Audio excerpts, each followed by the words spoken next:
भाषा है कि काव्य को पढ़ने, सुनने और समझने के बाद जिस आनंद की प्राप्ति होती है उसको रस कहते हैं। आज से बहुत पहले आचार्य भरत मुनि एक विद्वान हुए थे जिन्होंने रस संप्रदाय की स्थापना की थी, यानी रस संप्रदाय के वो प्रवर्तक थे। भारतीय काव्य शास्त्र में कई संप्रदाय हैं, तो उसमें सबसे पहला संप्रदाय आपका रस संप्रदाय है और जिसका प्रवर्तन आपके आचार्य भरत मुनि जी ने अपने ग्रंथ नाट्यशास्त्र में किया था और उसमें उन्होंने रस की एक बहुत अच्छी परिभाषा दी है। परिभाषा क्या है? यानी आचार्य भरत मुनि के अनुसार, आचार्य भरत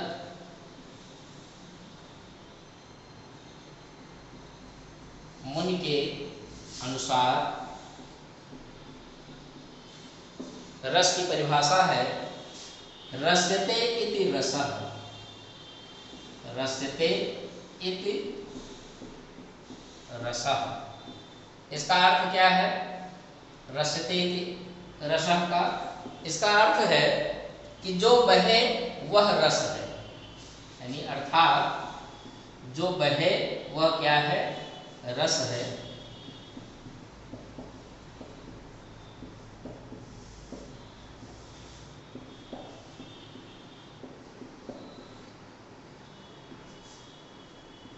इसके साथ ही इन्होंने एक रस सूत्र का प्रतिपादन किया और इनका रस सूत्र क्या है आइए देखते हैं।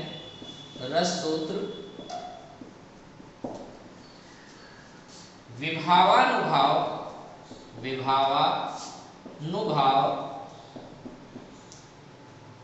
विभावानुभाव व्यभिचारी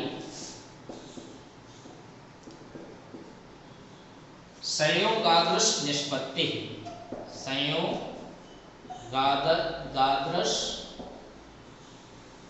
निष्पत्ति। इसका अर्थ है कि विभाव, अनुभाव और व्यभिचारी भावों के संयोग से रस की निष्पत्ति होती है। कहने का मतलब रस प्रकट होता है किसके संयोग से? विभाव, अनुभाव और व्यभिचारी भाव। इसमें भरत मुनि जी ने अस्थाई भाव का उल्लेख नहीं किया, उसको इन्होंने लक्ष्य माना है।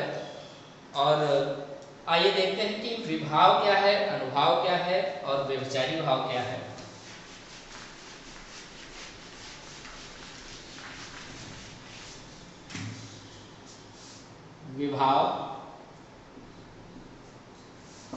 विभाव से तात्पर्य है विशेष भाव, यानी विशेष भावना। कहने का मतलब ऐसी परिस्थितियां जो नायक और नायिका में विशेष भावनाएं पैदा करें उसे विभाव कहते हैं। कहने का मतलब जैसे हवा का बहना, एकांत स्थान का होना और नायक नायिका का परस्पर देखना, ये सब क्या है? ये विभाव है। तो विभाव के दो भेद हैं। पहला है आलंबन विभाव। पहला क्या है? आलंबन विभाव। आलंबन का अर्थ होता है सहारा, यानी जिसका सहारा पाकर रस प्रकट हो वो क्या है? आलंबन विभाव है। कहने का मतलब काव्य में नायक और नायिका की उपस्थिति, इसको क्या कहेंगे? आलंबन विभाव कहेंगे। और आलंबन विभाव के भी दो भेद हैं। पहला है विषयालंबन। पहला क्या है? विषयालंबन। और दूसरा है आश्रयालंबन। आश्रयालंबन। आलंबन विभाव के दो भेद, विषयालंबन और आश्रयालंबन। विषय का मतलब क्या है? विषय का मतलब है केंद्र में। कहने का मतलब नायक और नायिका में जो केंद्र में हो। अब केंद्र से क्या मतलब है? केंद्र का मतलब यह है कि जैसे मान लीजिए कोई नायक है और वो किसी नायिका को देखता है और उसके मन में नायिका के प्रति भावनाएं आती हैं, तो यहाँ पर जिसके मन में भाव आए वो तो हो गया आश्रय, और जिसके प्रति भावनाएं आए वो क्या है? विषय है। तो यहाँ पर जैसे मान लीजिए नायक है और नायक ने किसी नायिका को देखा और उसके मन में नायिका के प्रति भाव जगे, तो नायिका हो गई विषय और नायक क्या हो गया, आश्रय। तो विषयालंबन और आश्रयालंबन। अब दूसरा है आपका उद्दीपन विभाव। दूसरा क्या है, उद्दीपन विभाव। उद्दीपन का मतलब होता है, उद्दीप्त मतलब होता है बढ़ा देना, यानी ऐसी परिस्थितियां जो नायक और नायिका की मन की भावनाओं को बढ़ा दें, उसे क्या कहेंगे, उद्दीपन विभाव। इसके अंतर्गत क्या आता है, जैसे कोयल का कूकना, भंवरों का गुंजार, हवा का धीरे धीरे बहना, नायक और नायिका का परस्पर एक दूसरे की तरफ देखना, ये सारी चीजें आपके उद्दीपन विभाव के अंतर्गत आती हैं।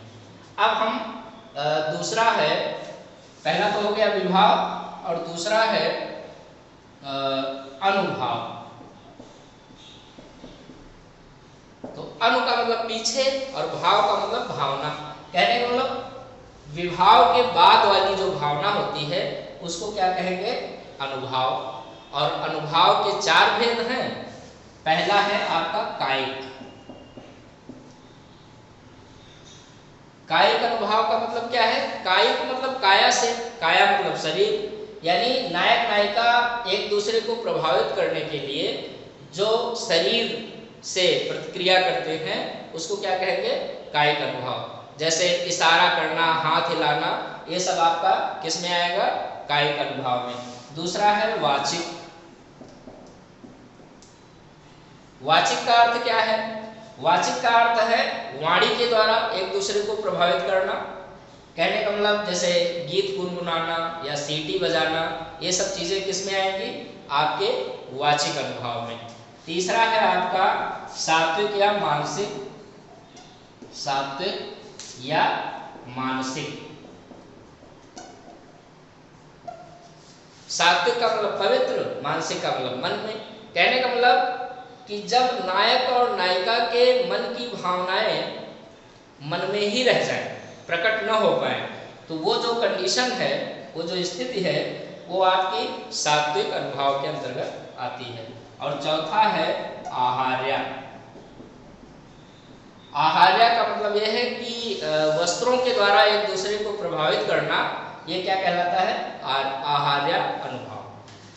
अब आपका बचा तीसरा व्यभिचारी भाव।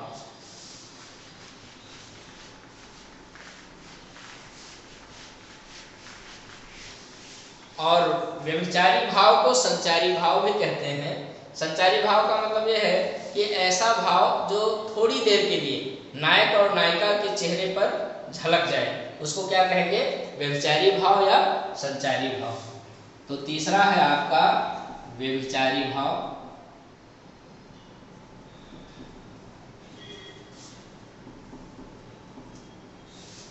या इसी को संचारी भाव भी कहते हैं। और परीक्षा में ज्यादातर इसकी संख्या पूछ ली जाती है। तो व्यभिचारी भाव कितने हैं, 33। व्यभिचारी भावों की संख्या कितनी है, 33 है। अब चौथा जिसका उल्लेख उन्होंने यानी भरत मुनि जी ने अपने ग्रंथ में नहीं किया, उसको लक्ष्य माना, लेकिन रस का एक ये प्रमुख अंग है, यानी 4 अंग हैं रस के। मान लीजिए प्रश्न आ जाए कि रस के कितने अंग हैं, तो रस के 4 अंग होते हैं। पहला है विभाव, दूसरा अनुभाव, तीसरा व्यभिचारी या संचारी भाव, और चौथा अस्थाई भाव। अस्थाई भाव का मतलब होता है कि अस्थाई रूप से जो भावनाएं नायक और नायिका में उपस्थित रहें या स्थापित हों, उसको क्या कहेंगे, अस्थाई भाव।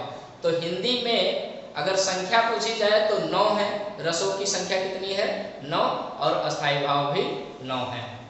तो चौथे पर आपका है अस्थाई भाव, और 9 अस्थाई भाव हैं और 9 रस हैं। अब हम एक तरफ आपका रस लिखेंगे, दूसरी तरफ उनके अस्थाई भाव। इससे संबंधित प्रश्न जरूर आते हैं, और टेट में एक ही पेपर में 2 अस्थाई भाव ही पूछ लिए गए हैं। तो अस्थाई भाव बहुत महत्वपूर्ण है। इसके अलावा संचारी भावों की जब भी आपसे पूछी जाएगी तो संख्या पूछी जाएगी। उसमें जैसे हर्ष है, उत्सुकता है, विषाद है, ये सब मिला के 33 हैं। उनको भले ही जाने या न जाने, लेकिन संख्या जरूर याद रखें कि संचारी भावों की संख्या कितनी है। प्रश्न जब भी पूछा जाएगा तो आपसे यही पूछा जाएगा कि संचारी भावों की संख्या कितनी है, तो 33 है। अस्थाई भाव कितने हैं? 9 है। हिंदी में रस कितने हैं? 9 है।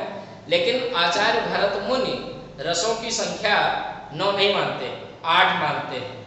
कितनी मानते हैं? 8 मानते हैं। अब हम एक तरफ रस लिख रहे हैं और दूसरी तरफ उनके अस्थाई भाव। अगर इतना तैयार कर लिया तो समझिए कोई भी परीक्षा हो 1 नंबर आपका है। कम से कम 1 नंबर अस्थाई भाव जरूर पूछा जाता है, 2 भी पूछे जा सकते हैं। या रस के जो भी उदाहरण हैं, अभी हम आगे उदाहरण की चर्चा करेंगे, तो उससे भी एक आध प्रश्न आ सकते हैं। तो सबसे पहले जैसे है रस और दूसरी तरफ अस्थाई भाव।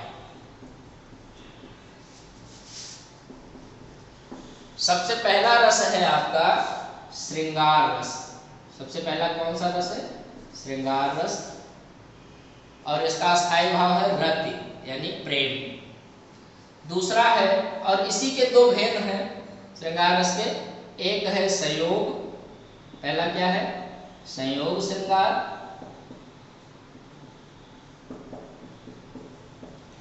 और दूसरा है वियोग या विप्रलम्भ भी इसको कहते हैं। और संयोग को संभोग भी कहा जाता है, संभोग। और वियोग को विप्रलम्भ, विप्रलम्भ श्रृंगार। और अस्थाई भाव दोनों का एक ही है। दूसरा है आपका हास्य रस। दूसरा क्या है? हास्य रस। और इसका अस्थाई भाव हास। हास का अर्थ क्या है? हंसी। तीसरा है आपका करुण है, मान लीजिए। और कोई क्रम नहीं है, 9 रस है। चौथा है आपका वीर रस। और इसका अस्थाई भाव क्या है? उत्साह। पांचवा है आपका रौद्र रस। और रौद्र का अस्थाई भाव क्या है? क्रोध। या कुछ किताबों में अमर्ष भी लिखा रहता है। क्रोध अमर्ष का पर्यायवाची ही है, तो अमर्ष आ जाए तो सोच में पड़ जाए क्या है ये। इसलिए पर्यायवाची बहुत पढ़ना चाहिए। पर्यायवाची जितनी ही शब्दों की जानकारी रहेगी, हिंदी विषय उतना ही मजबूत होगा। तो क्रोध का पर्यायवाची क्या है? अमर्ष। मान लीजिए क्रोध तो ज्यादातर लोग जान सकते हैं, लेकिन अमर्ष आ जाए तो दिक्कत हो सकती है। इसलिए क्रोध, और कोष्ठक में हमने लिख दिया अमर्ष। अब इसके बाद आपके 6ठे नंबर पर है, मान लीजिए एक तरफ रस है और दूसरी तरफ अस्थाई भाव है। तो यहाँ पर 6ठे नंबर पर है आपका विभत्स रस। विभत्स। और इसका अस्थाई भाव क्या है? जुगुप्सा या घृणा। जुगुप्सा या घृणा। फिर है आपका भयानक रस। भयानक। और इसका अस्थाई भाव क्या है? भय है। फिर है आपका अद्भुत रस है, मान लीजिए अद्भुत। और इसका है विस्मय या आश्चर्य। चाहे विस्मय कहिए चाहे आश्चर्य कहिए। इसके अलावा आपका आखिरी है शांत रस, जिसका अस्थाई भाव क्या है? निर्वेद है, या शम है, या वैराग्य है। तो इस तरह से ये प्रमुख 9 रस हैं। और भरत मुनि के अनुसार 8 हैं। भरत मुनि शांत रस को रस नहीं मानते, शेष जो 8 रस हैं उन्हीं को मानते हैं। लेकिन काव्य में 2 अन्य रस भी हैं जिनका प्रयोग होता है और जिसके उदाहरण भी पूछ लिए जाते हैं। एक तो है आपका भक्ति रस।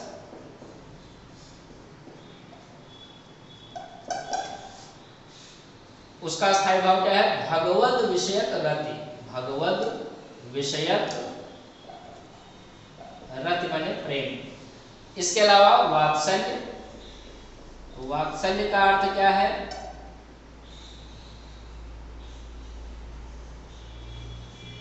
वात्सल्य का अर्थ है वत्सलता, मतलब इसका स्थायी भाव क्या है? वत्सलता। अब हम पहले तो इसकी एक परिभाषा बताएंगे। मान लीजिए परिभाषा आ जाए पूछने के लिए, तो परिभाषा, उसके बाद में फिर जितने भी रस हैं उनके उदाहरण की चर्चा करेंगे। तो सबसे पहले जैसे आपका है, मान लीजिए श्रृंगार रस है और इसकी परिभाषा लिखने के लिए हो, कोई परीक्षा हो जिसमें लिखने के लिए आ जाए, तो इसकी परिभाषा क्या है कि किसी घटना को देखने, सुनने और समझने के बाद जब मन में प्रेम का भाव उत्पन्न हो तो उसे श्रृंगार रस कहते हैं। और श्रृंगार में भी संयोग श्रृंगार क्या है कि जहाँ पर नायक और नायिका एक साथ हों, दोनों में हंसी मजाक छेड़छाड़ ये सारी चीज़ें हों, तो वहाँ पर संयोग श्रृंगार होता है।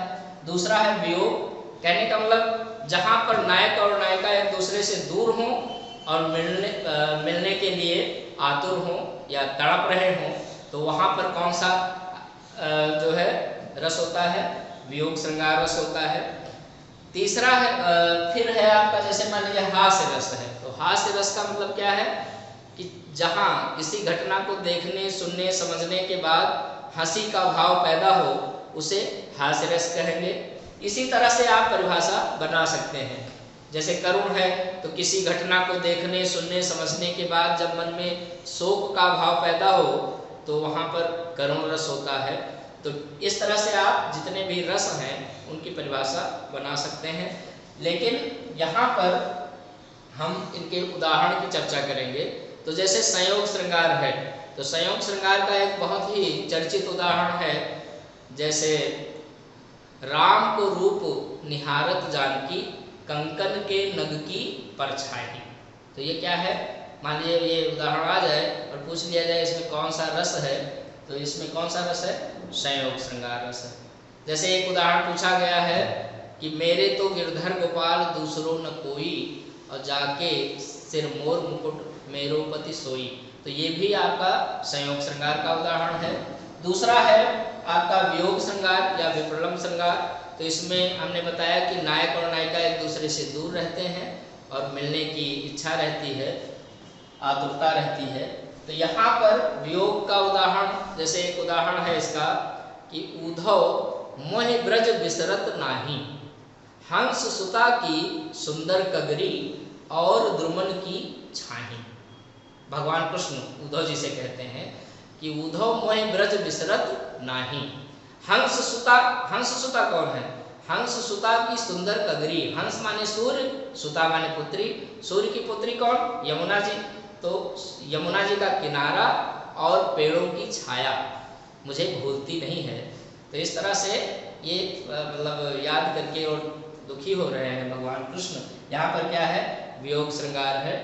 दूसरा एक उदाहरण आपने मलिक मोहम्मद जायसी का नागमती का वियोग वर्णन पढ़ा होगा, उसमें तमाम वियोग श्रृंगार के उदाहरण हैं।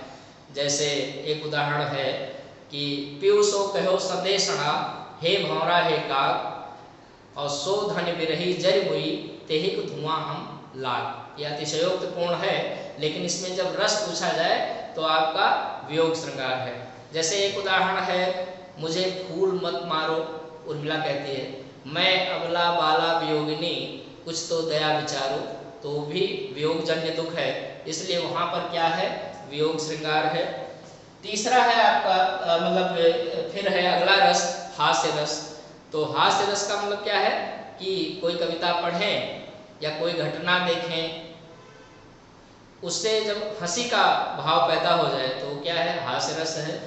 तो हास्य रस का उदाहरण एक टीजीटी में पूछा गया है कि आधा पात बबूल का तामे तनिक पिसान, और लाला जी करने लगे छठे छमा से दान। यानी बबूल का पत्ता तो आप सभी लोगों ने देखा होगा कितना बड़ा होता है। तो आधा पात बबूल का और तामे तनिक पिसान, यानी आधा पत्ता बबूल का, उसमें थोड़ा सा आटा, और लाला जी करने लगे छठे छमा से दान। इतना दान लाला जी करते हैं, तो ये कोई भी सुनेगा तो उसको हंसी अवश्य आएगी।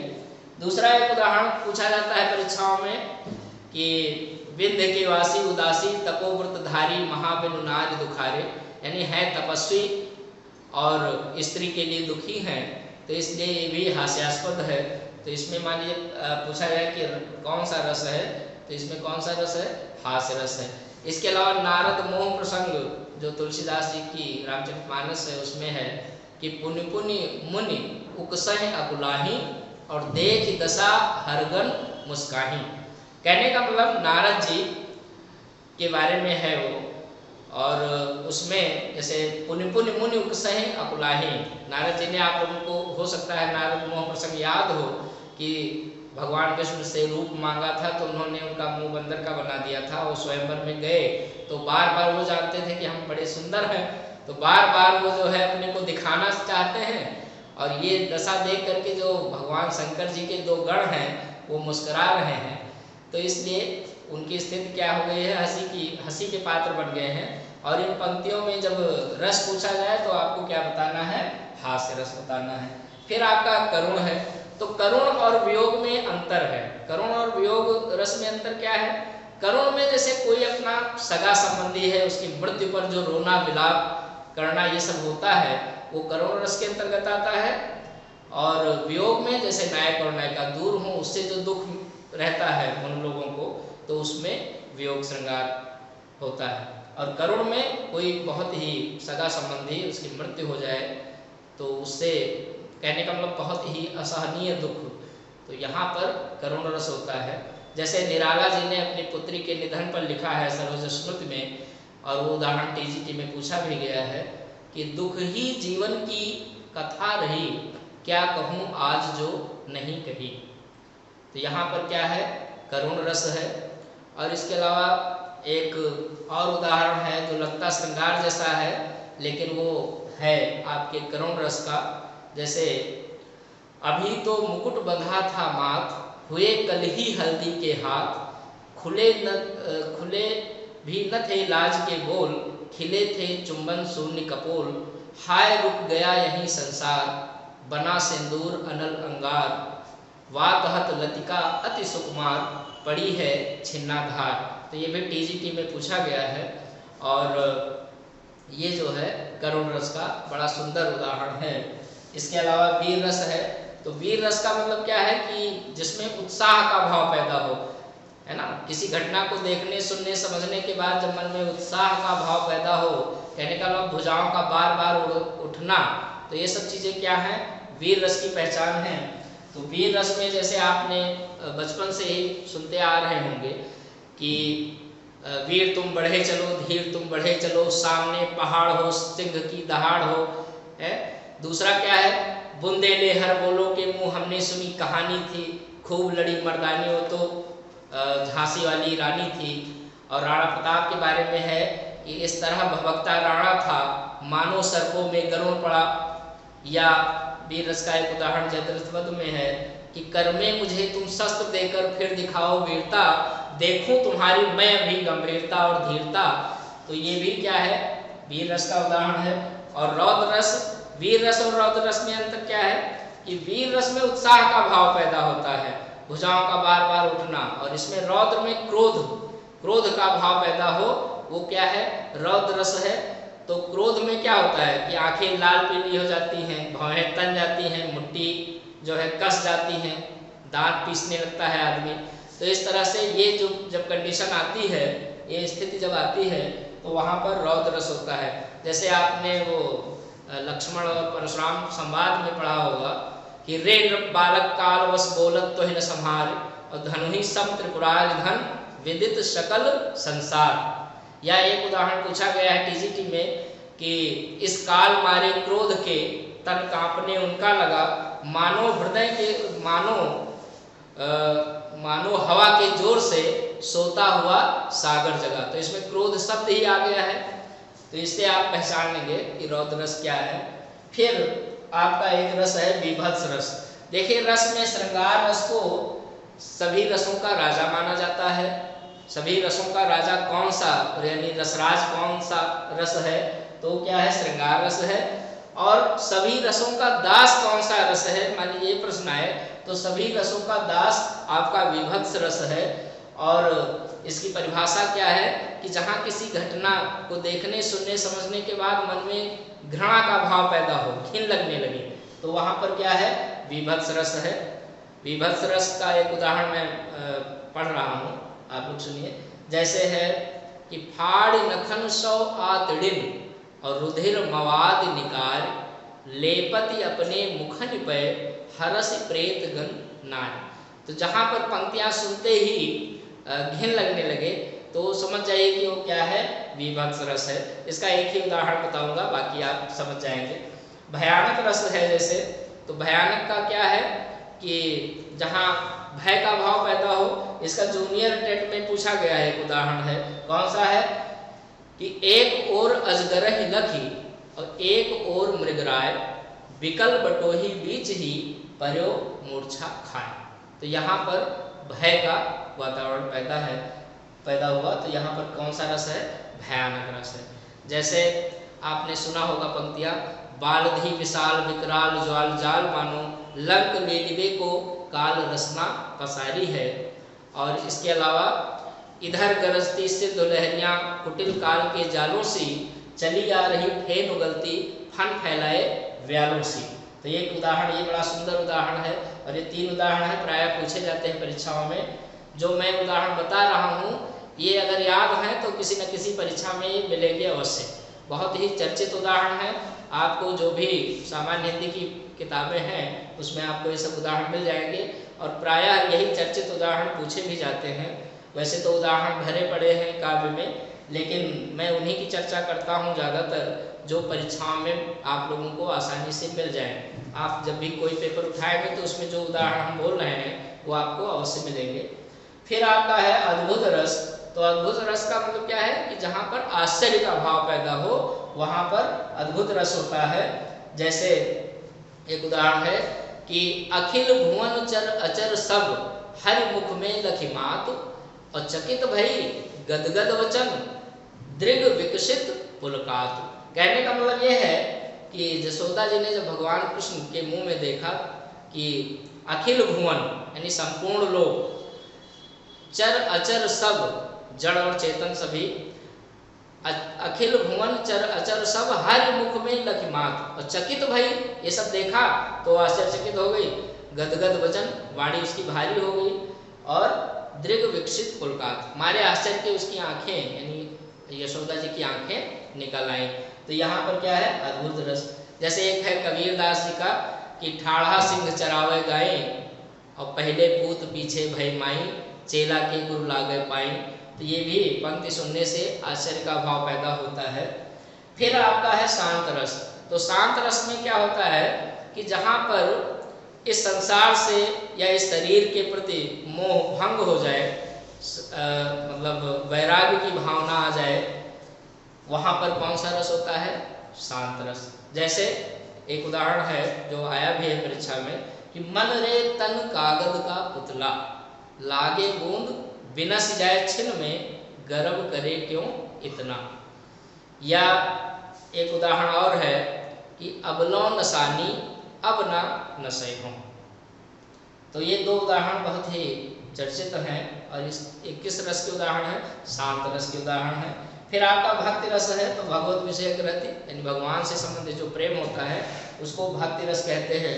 और भक्ति रस में ज़्यादातर क्या कि भगवान का नाम स्मरण से संबंधित जो भी पंक्तियाँ होती हैं वो आपकी भक्ति रस में ही आती हैं। जैसे नाम जपो नाम जप बावरे, घोर जल निध निधि नाम निज नावरे।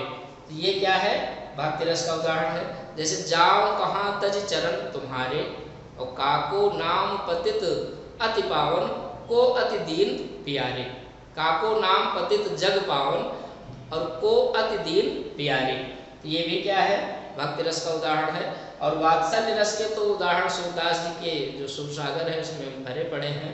जैसे एक उदाहरण है कि कौन सा है इसका वात्सल्य रस का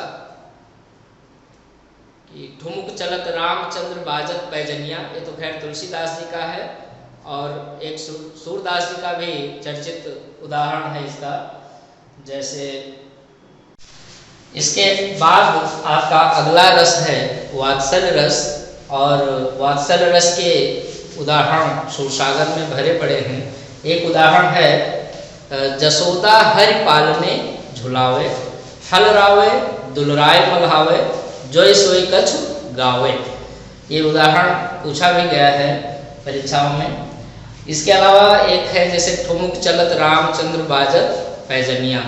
तो इस तरह से वात्सल्य रस के पहचानने में दिक्कत नहीं होती है। तमाम उदाहरण हैं जिनको आप आसानी से, इसमें क्या है कि छोटे बच्चों के जो भी क्रियाकलाप हैं या उनके प्रति बड़ों का प्रेम है, स्नेह है, तो उससे संबंधित जो भी बातें हैं वो आपके वात्सल्य रस में आती हैं। तो आज हमने एक आपका बहुत ही महत्वपूर्ण टॉपिक रस, उसकी चर्चा की और मतलब मैं सोचता हूँ कि ये आपको बहुत पसंद आया होगा। आप लोग जो भी वीडियो देखें उसको सब्सक्राइब करें, लाइक करें, शेयर करें और कमेंट भी करें ताकि हमें पता चले कि क्या कमी है और मतलब ऐसी चीज़ की जाए जिससे आपको पूरा का पूरा लाभ मिल सके। यही प्रयास रहेगा। धन्यवाद।